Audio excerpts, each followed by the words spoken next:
Celui qui a des oreilles entend ce que l'Esprit dit aux églises.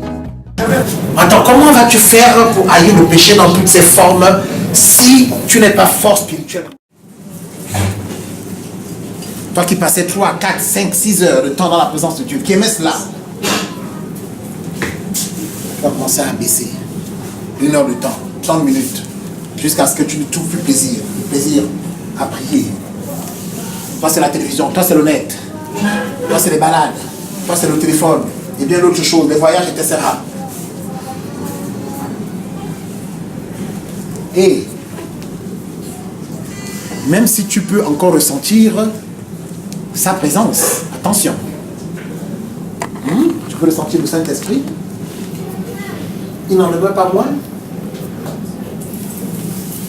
que tu es en danger parce que ta vie de prière a pris un sérieux coup. Tu vas commencer à redevenir charnel. Tu vas commencer à avoir une désaffection, on va dire ça comme ça, pour la parole de Dieu, pour la présence du Seigneur. Même pour aller au culte, tu auras du mal. Parce qu'en réalité, tu auras perdu ton premier amour et tu as commencé à être éteint petit à petit.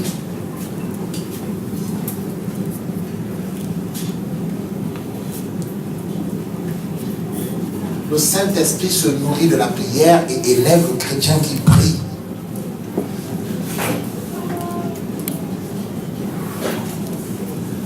Même les groupes spécifiques là. Vous avez du boulot ici, hein, il faut faire attention. On va parler de réforme en réforme. Même dans les groupes spécifiques là. Pas de jeûne, pas de prière. Pas de jeûne. Dit que bon, dans notre groupe, on jeûne de telle heure à telle heure et on se retrouve ensemble pour prier. Ça c'est compliqué ça. Il ne prie pas dans les comités.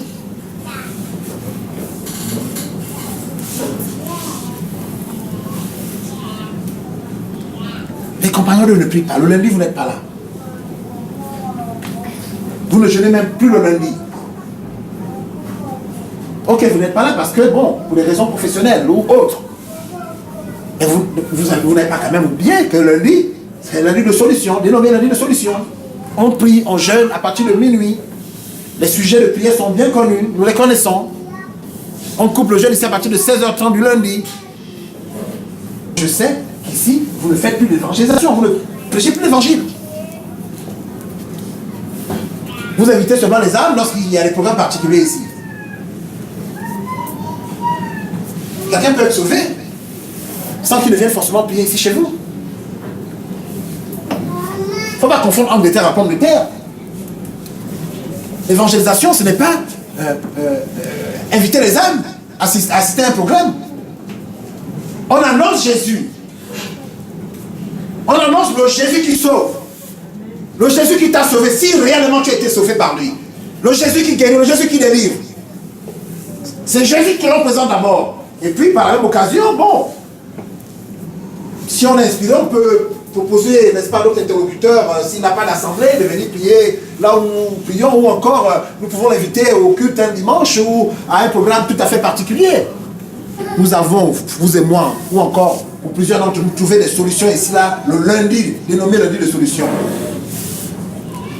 Mais si vous ne venez pas pour prier, vous les compagnons d'œuvre, vous qui êtes supposés être des bâtisseurs de cette œuvre, dont les compagnons d'œuvre de cette assemblée, de ce ministère, ne sont pas suffisamment mûrs, vous n'êtes pas matures pour comprendre que non, que le pasteur soit là ou pas, que la prophétesse soit là ou pas, que le prophète soit là ou pas. En tout cas, moi je sais, la vision est déjà tracée, je sais que voici ce qui m'est comme en termes de responsabilité. Je dois venir sur le lundi, je dois venir le mercredi, je dois venir le dimanche, je dois jeûner tant de jours par semaine. Et maintenant, il faut petit jeûne personnel pour prier pour vos maris, là, vos époux, vos épouses, vos business et autres et tout. Ça, c'est votre source interne. Mais ici, il y a une vision à laquelle nous devons tous obéir. Nous devons obéir tous à cette vision. Nous devons la suivre, la poursuivre. Il faut vous l'engager, s'il vous plaît. il faut vous engager avec Dieu.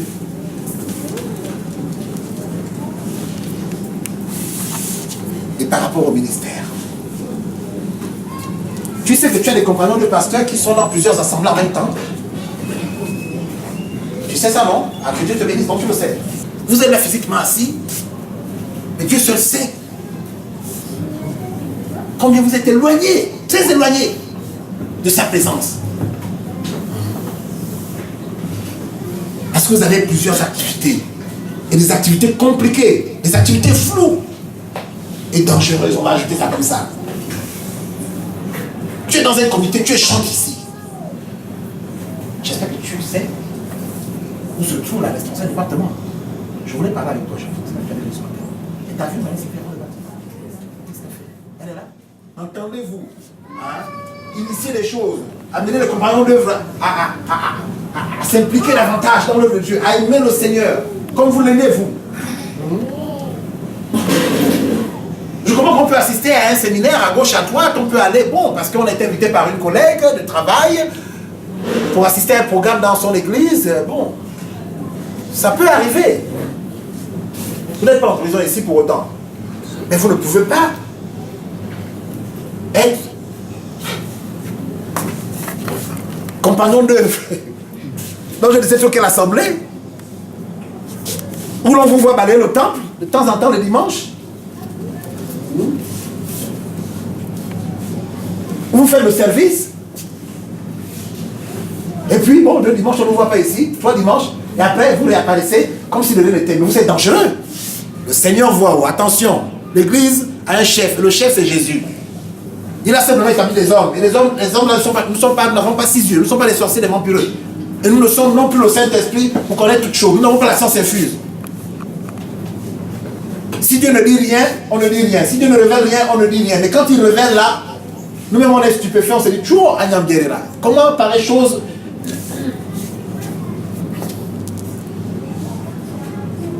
peut-être possible?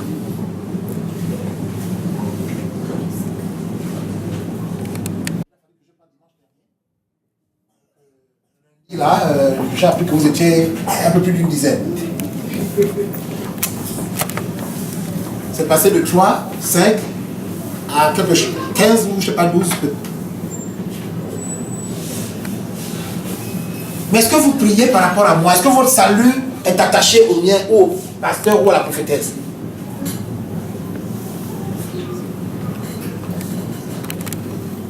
Je vois ici dans cette salle et dans cette assemblée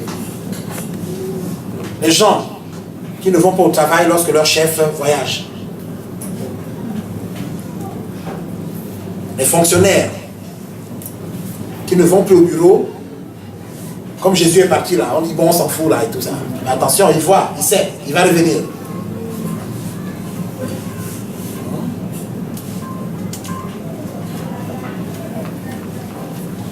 Il y a un réveil que Dieu a promis à cette nation. Un réveil à caractère miraculeux.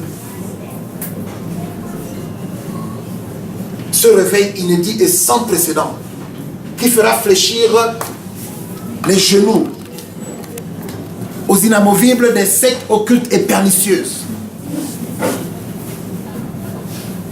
qui vivent et existent dans cette nation et dans ce monde pervers et corrompu. Mais avec qui va-t-il enclencher ce réveil? Ou encore à travers qui va-t-il le faire? Si ce n'est au travers de vous et moi, au travers de son Église.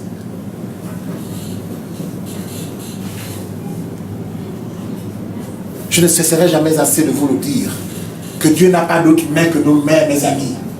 Il n'a pas d'autre bouche que nos bouches. Il n'a pas d'autres pieds que nos pieds. Il n'a pas un autre corps que son corps, le corps de Christ, au travers duquel il veut et va se mouvoir. Je peux faire dire ça comme ça. Par la foi, bien sûr.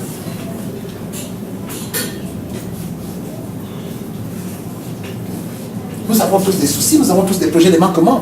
Mais si on faisait un peu de table, si on mettait un peu nos petits soucis de côté, nos petits manquements là, hein, je vais me marier, mon mariage, mon mari, ma femme, mes enfants, mon travail, mon activité privée lucrative là et tout, hein, prophète, pasteur, priez pour ça. Mais si on faisait pas abstraction de tout ça et que l'on ne se concentrait, que l'on ne se concentre, autant pour moi, que sur la personne de Jésus, sur la vision, sur notre vocation. Là encore, il faudrait que je vous le rappelle, parce qu'il y aura une rencontre de compagnons de vie ici très prochainement. Pour que je réexplique la vision.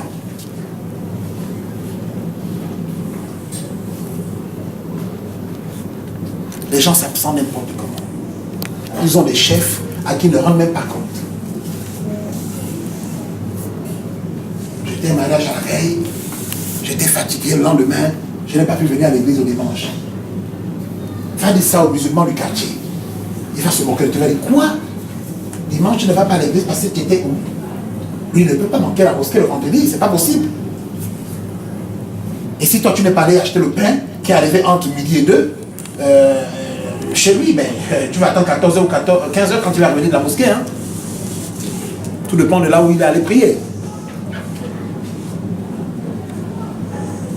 Le dimanche, on ne vient pas à l'église. Et ça ne nous dérange pas, on est tranquille, on se la coule douce. On suit la télévision le matin, on est là tranquille. On prend le petit déjeuner, on est là, on est compagnons de... Oh, ça c'est la sorcellerie. Non, ça c'est une forme de sorcellerie. Oh! Et tu es tranquille quoi? Tu as réellement de ta vie au Seigneur. La joie du Seigneur est ta force. Hein? Je suis dans la joie quand on me dit, allons à la maison. Tu n'as plus cette joie en toi. Et c'est vous qui chantez ça ici, qui ne venez plus dans la maison de l'Éternel. Il ne faut pas me faire chanter des chants que vous-même vous n'expérimentez pas. Ou encore, ne confessez pas les paroles auxquelles vous ne croyez pas vous-même. Ou que vous n'appliquez pas vous-même. Alléluia. Amen. Il faut prier. Dimanche dernier, je me suis un peu retenu de dire certaines choses parce que bon, j'avais ici mes gens là qui sont venus là. Bref. Nous poursuivons la lecture, nous allons terminer là, dans un peu de temps. Et dimanche prochain, je vais prier. Vraiment, je vais prier dimanche prochain pour que Dieu allume la flamme, ou pour que Dieu réallume la flamme qui s'est éteinte dans l'esprit ou la vie de plusieurs d'entre vous. Alléluia. Je vais prier, je vais vraiment exercer le ministère dimanche prochain pour ceux qui pensent, ceux qui sentent ou ressentent qu'ils n'ont plus cette vie de prière.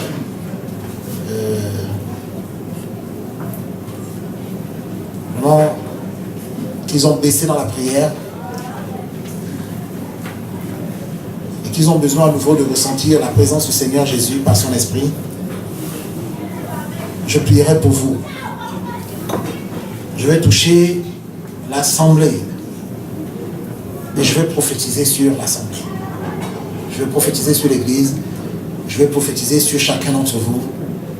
Et de grâce, n'allez plus vous éteindre dans le pays d'Égypte en faisant ce que vous faites généralement lorsque Dieu vous remplit ici dans cette maison. N'allez pas gaspiller ça à l'extérieur. Conservez cela. Battez-vous autant que faire se peut dans le jeûne, la prière, la méditation de sa parole. Soyez assidus à la tâche et au service que Dieu vous a confié. Alléluia. Amen.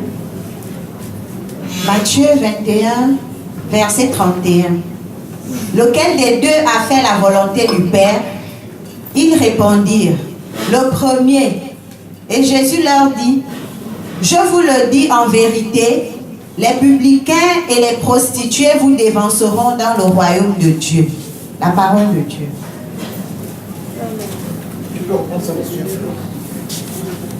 Matthieu 21, verset 31. Lequel des deux a fait la volonté du Père? Ils répondirent, le premier.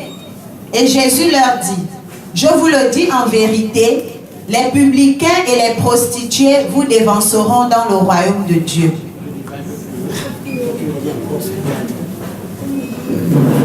L'autorité de Jésus, parabole des deux fils. Jésus se rendit dans le temple et Pendant qu'il enseignait, les principaux sacrificateurs et les anciens du peuple vinrent lui dire: par quelle autorité fais-tu ces choses? Et qui t'a donné cette autorité?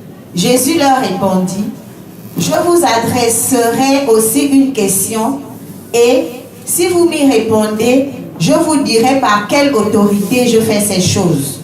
Le baptême de Jean, d'où venait-il? Du ciel ou des hommes? Mais ils raisonnèrent ainsi entre eux. Si nous répondons du ciel, il nous dira: pourquoi n'avez-vous pas cru en lui? Et si nous répondons des hommes, nous avons à craindre la foule, car tous tiennent Jean pour un prophète. Alors ils répondirent à Jésus: nous ne savons. Et il leur dit à son tour: moi non plus, je ne vous dirai par quelle autorité je fais ces choses. Par quelle autorité je fais ces choses. Que vous ensemble. Un homme avait 2 fils, et s'adressant au premier, il dit: mon enfant, va travailler aujourd'hui dans ma vigne. Mon enfant, va travailler aujourd'hui dans ma vigne. Il répondit: je ne veux pas. Ensuite, il se repentit et il y alla. S'adressant à l'autre, il dit la même chose. Et ce fils répondit: je veux bien, Seigneur. Et il n'y alla pas. Lequel des deux a fait la volonté du Père? Ils répondirent: le premier. Et Jésus leur dit: je vous le dis en vérité, les publicains et les prostituées vous dévanceront dans le royaume de Dieu. Car Jean est venu à vous dans la voie de la justice, et vous n'avez pas cru en lui. Mais les publicains et les prostituées ont cru en lui. Et vous qui avez vu cela, vous ne vous êtes pas ensuite repentis pour croire en lui. La parole de Dieu. Alléluia.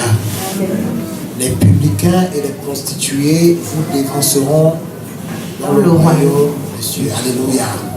Faites attention, mes frères et sœurs. Faisons attention. Alléluia. Personne n'est indispensable dans la maison de Dieu. Personne n'est indispensable dans l'église.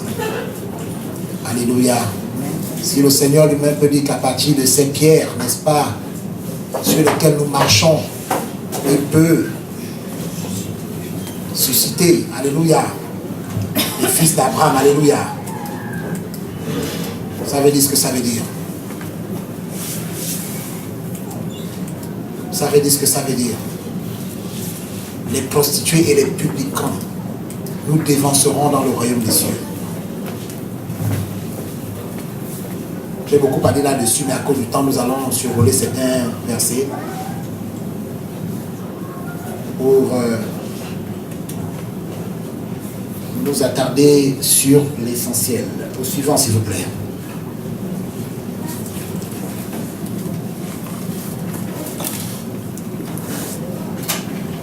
Je lis la parole de Dieu dans 1 Timothée, chapitre 2, verset 1. J'exhorte donc, et toutes choses, à faire des prières, des supplications, des requêtes, des actions de grâce pour tous les hommes. Matthieu 22, versets 1 à 14. Jésus, prenant la parole, leur parla de nouveau en parabole et il dit: le royaume des cieux est semblable à un roi qui fit des noces pour son fils. Il envoya ses serviteurs appeler ceux qui étaient invités aux noces. Comme vous et moi. Mais ils ne voulurent pas venir. Il envoya encore d'autres serviteurs en disant: dites aux conviés, voici, j'ai préparé mon festin, mes bœufs et mes bêtes grasses sont tués, tout est prêt, venez aux noces. Mais, sans s'inquiéter de l'invitation, ils s'en allèrent. Celui-ci a son champ, celui-ci a son trafic. Bien joué, c'est bien.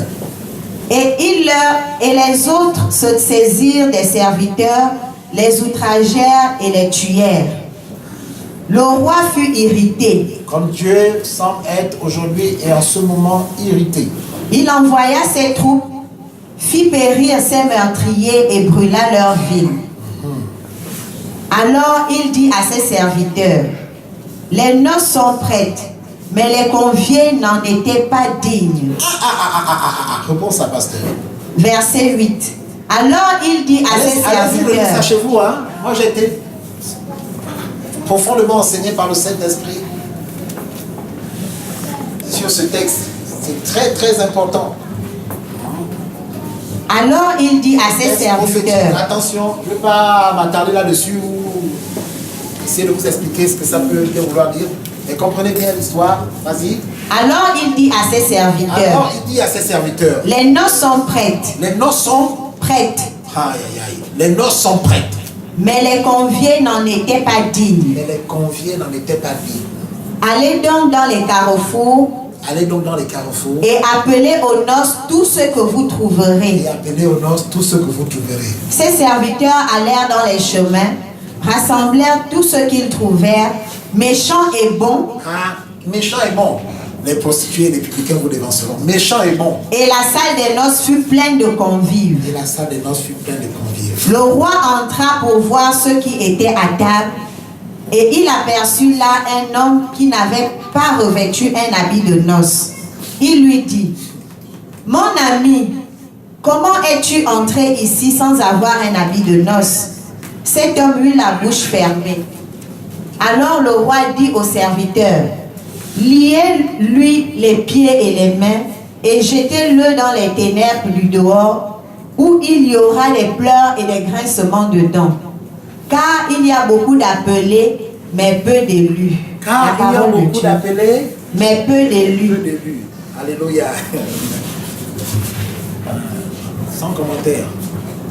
Vous vivez bien. Vous savez, vous pouvez avoir déjà été mis de côté par le Seigneur, tout en étant toujours présent physiquement dans une église, dans une assemblée,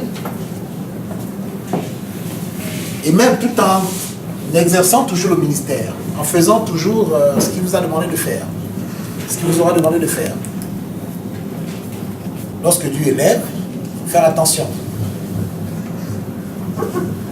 Faire attention. Je ne veux pas commenter ça. Je regarde simplement. Allez-y, et que l'Esprit de Dieu qui m'a enseigné et révélé plein de mystères à partir de ce texte, en face de l'un pour chacun et chacun d'entre vous. Alléluia. Nous poursuivons la lecture. Nous sommes en train de conclure notre... Je lis la parole de Dieu dans le livre de Néhémie 4, versets 1 à 23. Lorsque Sanballat apprit que nous rebâtissions la muraille, il fut en colère et très irrité. Il se moqua des Juifs et dit devant ses frères et devant les soldats de Samarie, « À quoi travaillent ces Juifs impuissants? Les laissera-t-on faire? Sacrifieront-ils? Vont-ils achever? Redonneront-ils vie à des pierres ensevelies sous des morceaux de poussière et consumées par le feu? » Tobidja, l'ammonite, était à côté de lui et dit, « Qu'ils bâtissent seulement. Si un renard s'élance, il renversera leur muraille de pierre. Écoute, ô notre Dieu, comme nous sommes méprisés. Fais retomber leurs insultes sur leur tête et livre-les au pillage sur une terre où ils soient captifs. Ne pardonne pas leur iniquité et que leur péché ne soit pas effacé devant toi, car ils ont offensé ceux qui bâtissent. Nous rebâtîmes la muraille qui fut partout achevée jusqu'à la moitié de sa hauteur. Jusqu'à la moitié de sa hauteur. Et le peuple prit à cœur ce travail. Et le peuple prit à cœur ce travail. Mais Sanballat, Tobidja, les Arabes, les Ammonites et les Asdodiens furent très irrités en apprenant que la réparation des murs avançait et que les brèches commençaient à se fermer. Ils se liguèrent tous ensemble pour venir attaquer Jérusalem et lui causer du dommage. Nous priâmes notre Dieu. Nous priâmes notre Dieu. Écoutez la suite. Et nous établîmes une garde jour et nuit. Une garde jour et nuit. Pour nous défendre contre leurs attaques. Pour nous défendre contre leurs attaques. Cependant, Judas disait, Cependant, Judas disait, les forces manquent à ceux qui portent les fardeaux et les décombres sont considérables. Nous ne pourrons pas bâtir la muraille. Et nos ennemis disaient, ils ne sauront et ne feront rien jusqu'à ce que nous arrivions au milieu d'eux. Nous les tuerons et nous ferons ainsi cesser l'ouvrage. Comme ça a commencé insidieusement, depuis un temps, on arrive, on vous tue là, spirituellement. Un désintéressement total, une désaffection par rapport à la prière, par rapport au culte, par rapport au mercredi, l'enseignement. Et vous pensez être toujours en vie alors que vous avez commencé petit à petit à mourir, mes amis. Reprends cette phrase-là, cette partie. Verset 11. Et nos ennemis disaient, ils ne sauront et ne verront rien jusqu'à ce que nous arrivions au milieu d'eux. Nous les tuerons et nous ferons ainsi cesser l'ouvrage. Nous les tuerons et nous ferons ainsi cesser l'ouvrage. En vous tuant, on fait cesser l'œuvre de Dieu. En nous tuant, on fait cesser la vision. On fait cesser l'œuvre de Dieu. Nous les tuerons et nous ferons cesser ainsi l'ouvrage. Quel lien ils ont avec l'ouvrage? Parce que l'ouvrage se fait au travers d'eux. Alléluia. Alléluia. Ce sont les acteurs, ce sont les artisans, ce sont les ouvriers, les compagnons d'œuvre. Alléluia. Ce sont les rachetés de l'Éternel, ce sont les chrétiens, ce sont les croyants. Ce sont les membres, n'est-ce pas, de l'assemblée où Dieu les a simplement plantés. En les tuant, nous ferons ainsi quoi? Cesser l'ouvrage. Je vous ai dit que pour tuer un chrétien fervent et authentique, on tue d'abord sa vie de prière, on attaque sa vie de prière. Attends, comment vas-tu faire pour haïr le péché dans toutes ses formes si tu n'es pas fort spirituellement, si tu ne pries pas? C'est pas le Seigneur qui intercède pour nous alors qu'il est à la droite de Dieu le Père qui le fera à ta place, qui le fera à ta place.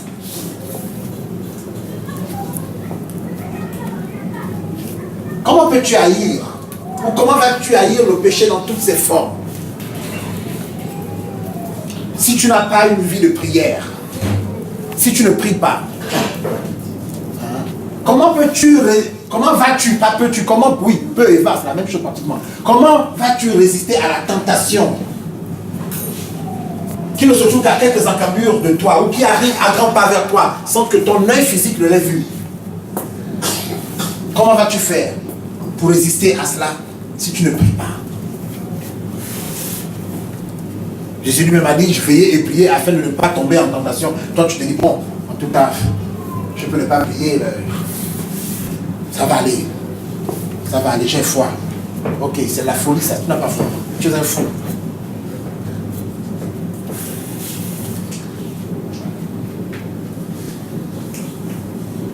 Il a dit, c'est le peuple fort et vigoureux qui m'apportera des offrandes sur la montagne de Sion.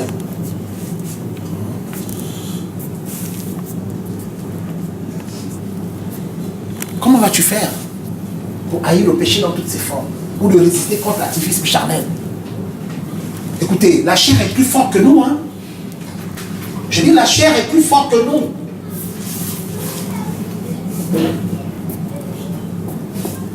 La chair est plus forte que toi. Mais Jésus en toi,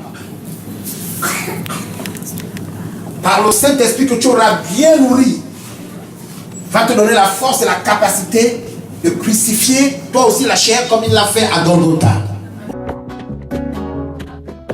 Ce que l'Esprit dit aux églises, que celui qui a des oreilles entende. L'Apocalypse